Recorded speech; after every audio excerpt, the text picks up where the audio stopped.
అందరికీ నమస్తే. నేను రవికుమార్ కావలి, మీ బిత్తిరి సత్తి. అయితే ఈ మధ్యన ఒక వీడియో వైరల్ చేస్తున్నారు. సో అందులో వాస్తవం ఏమీ లేదు. నేను ఎప్పటిలాగానే కామెడీ వీడియోస్ చేస్తూ చిన్న చిన్న క్లిప్స్ రీల్స్ లాగా షార్ట్స్ లాగా పెడుతుంటా. అందులో చిన్న స్పెల్లింగ్ మిస్టేక్ అయింది. సో భగవద్గీత అంటే నేను ఆరాధిస్తా, పారాయణం చేయడానికి ప్రయత్నిస్తుంటా, ప్రచారం చేస్తుంటా. నా అభిమానులు, శ్రేయోభిలాషులు, నన్ను ప్రేమించేటోళ్ళు, నా బంధుమిత్రులు నిజంగా అది కించపరిచినట్టు అనిపిస్తే తప్పకుండా క్షమించమని అడుగుతున్నా.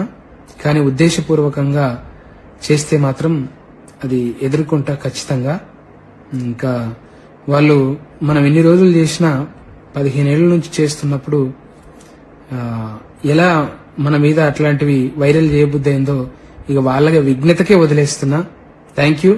ఎప్పుడూ మిమ్మల్ని నవ్వించడానికి, మిమ్మల్ని హ్యాపీగా ఉంచడానికి నేను వీడియోలు తీస్తుంటాను. Thank you so much.